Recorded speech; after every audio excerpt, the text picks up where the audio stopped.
International Day of Rural Women is celebrated on 15th October every year. The day is dedicated to the millions of women who live in remote rural areas. It is to celebrate and highlight their achievements and contribution towards rural development and agriculture. International Day of Rural Women focuses on gender equality and women empowerment in rural areas. These women include mothers, daughters, and grandmothers in rural areas who contribute by producing food and building agricultural and rural development worldwide. It reminds us that world cannot become progressive if rural society is ignored and left behind. The theme of International Day of Rural Women 2022 is Rural Women Key for a World Free from Hunger and Poverty. The theme focuses on equality and women's empowerment and wants women to fight against the problems of hunger and malnutrition. It was on 18th December 2007 when the UN declared that October 15 would be observed annually as International Day of Rural Women worldwide. Since then, many countries globally observe and celebrate the strength and achievements of rural women despite the struggles and the stereotypes. Prime Minister Narendra Modi released the 12th installment amount of 16,000 crore rupees to farmers under the Pradhan Mantri Kisan Samman Nidhi through direct benefit transfer. Inaugurating PM Kisan Samman Sammelan 2022 in New Delhi, Mr. Modi said PM Kisan is a transformational initiative for the farmers. He said this event has brought together farmers, agri startups, and stakeholders on a single platform. He said agri startups in the country are working to help farmers increase their harvest, improve soil health, and are creating easy to use technology to improve agriculture outcomes. Mr. Modi said the need of the hour is to adopt technology based modern farming techniques. He said over 22 crore soil health cards have been given so that farmers have ready information about their land and the harvest. Prime Minister said India is working towards Atmanirbhar Bharat in urea production and moving towards liquid nano urea. He said this will be a major milestone for the agriculture sector. Mr. Modi said nano urea will emerge as a cost effective medium for farming purposes. He said from today onwards, urea will be widely sold under the single brand name Bharat.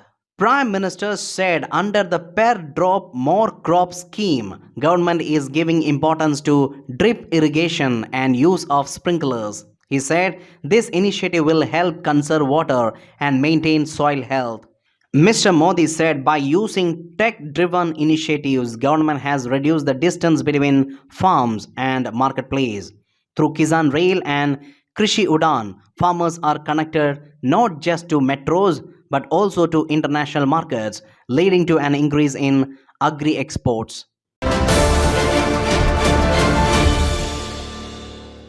Prime Minister Narendra Modi launched Mission Life Lifestyle for Environment in the presence of UN Secretary General Antonio Guterres at the Statue of Unity, Ekta Nagar, Gujarat.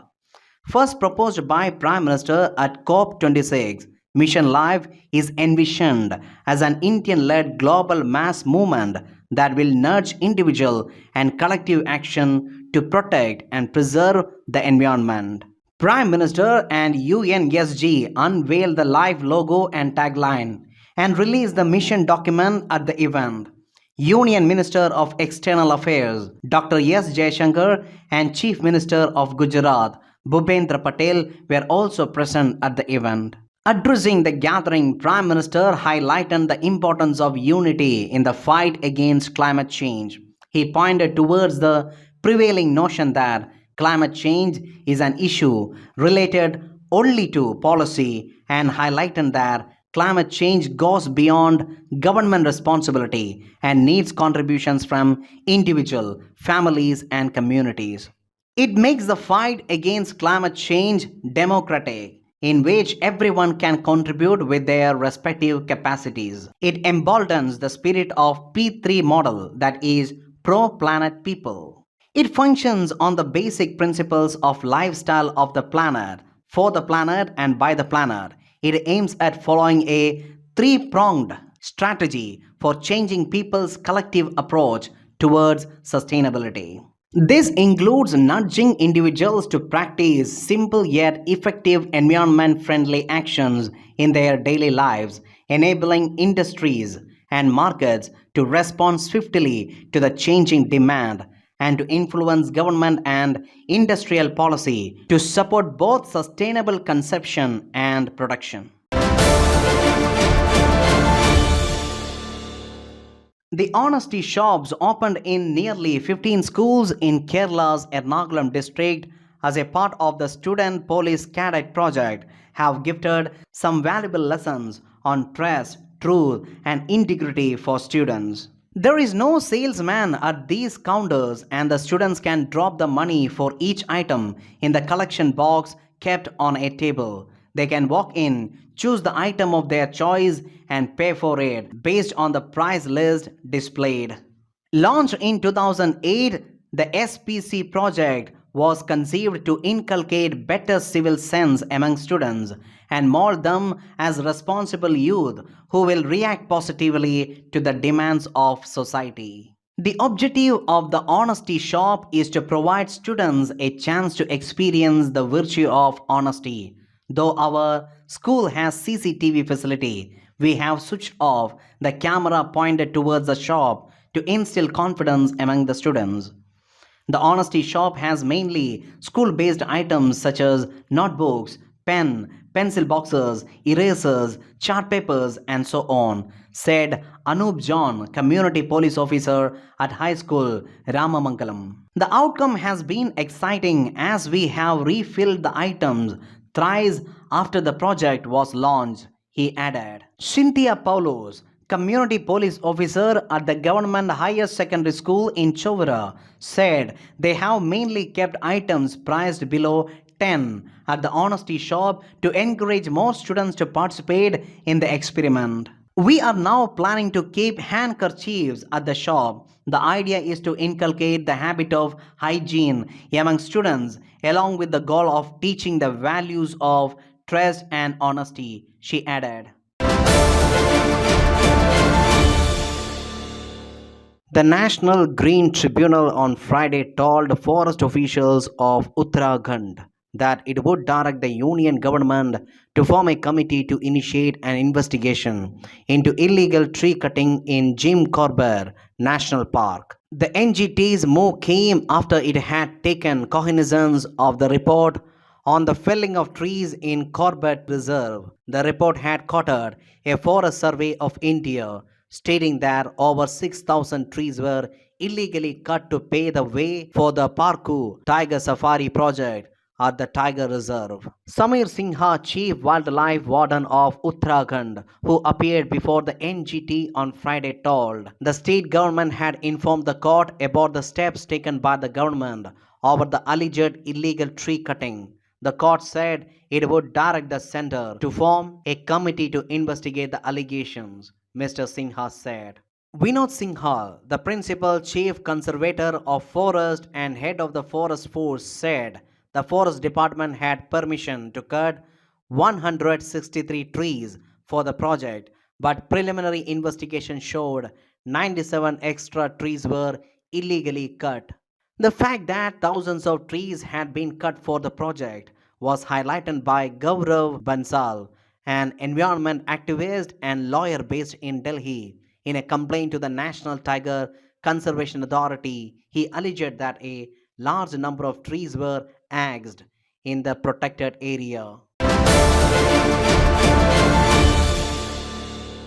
Amid the continued debates over the imposition of Hindi across the country, the union government on Thursday announced a month-long program to strengthen and rekindle the culture and civilization bond between Tamil Nadu and Varanasi.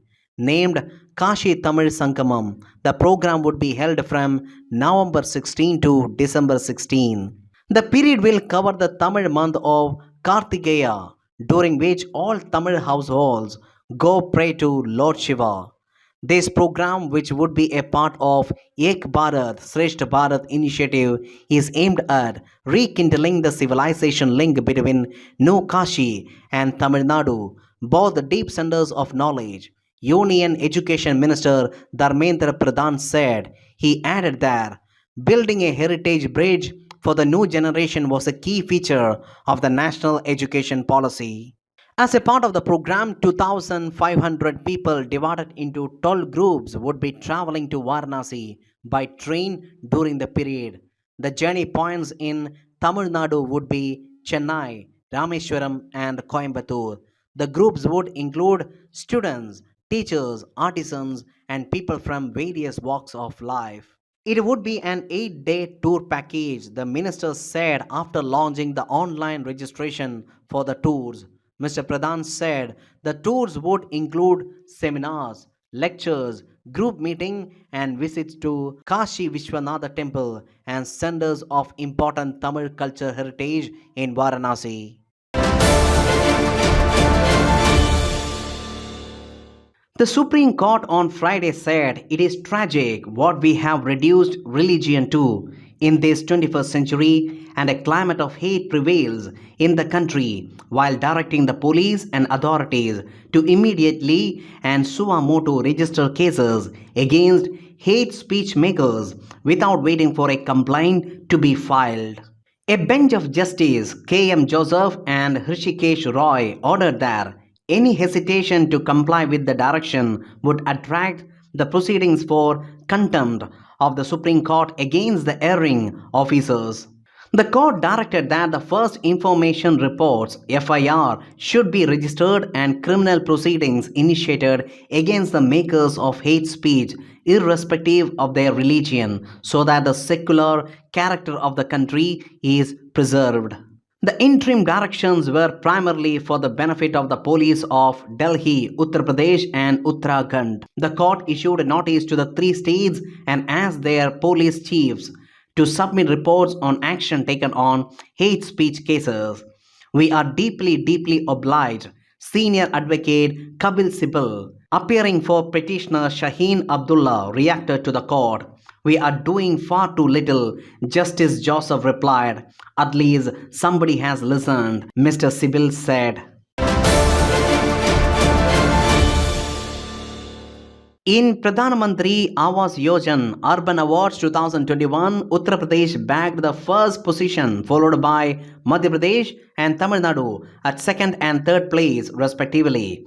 Gujarat won 5 special category awards. The mission will be implemented during 2015 to 2022. It is implemented by Union Ministry of Housing and Urban Affairs. The mission is to achieve the goal of housing for all in urban areas by 2022 when the nation completes 75 years of its independence.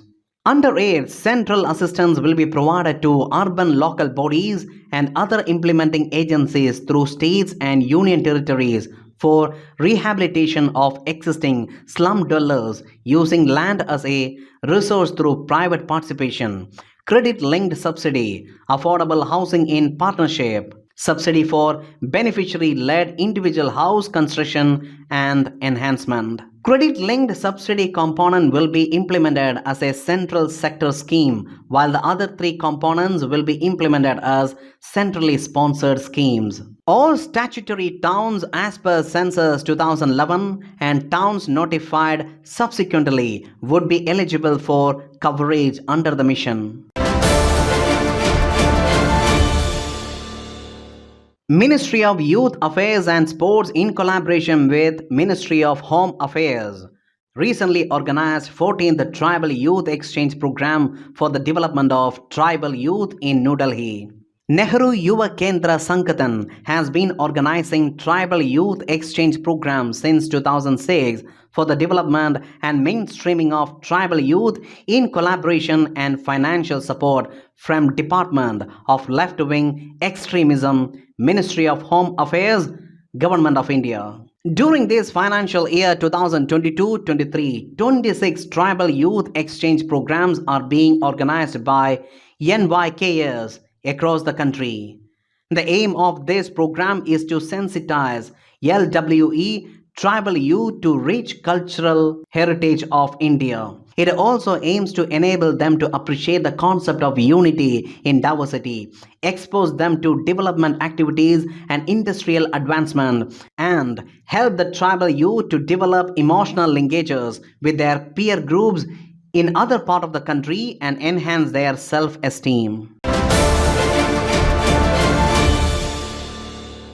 ISRO's heaviest rocket LVM-3 successfully places 36 satellites of UK-based OneWeb in orbit. Indian Space Research Organisation ISRO launched its first dedicated commercial mission of launch vehicle Mark III M2 satellite successfully from the Satish Dhawan Space Center, Sriharikota in Andhra Pradesh. Speaking after the launch, chairperson of ISRO S. Somanath said that it is a happy Diwali for all those at SHAR Center as the launch was successful and the separation of satellites were precisely done. He said all the satellites are in accurate intended orbits. The chairman and managing director of the New Space India Limited said that ISRO had executed the complicated mission in style in a period of 3 to 4 months. He told that through this mission, ISRO's technical capability was remarkable and highly professional. Mission director said that the mission team had undertaken a stupendous task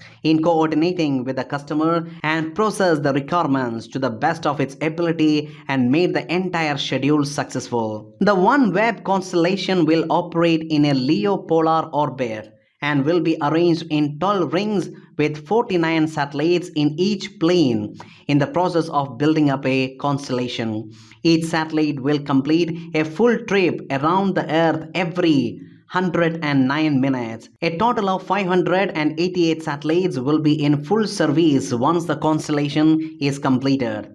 The mission will enhance telecommunication and related services. The next Chandrayaan mission will take place next year, according to the chairman ISRO, Somanath. Speaking to the media after the launch at Sriharikota, he informed that a new launch pad will be built in Tamil Nadu soon.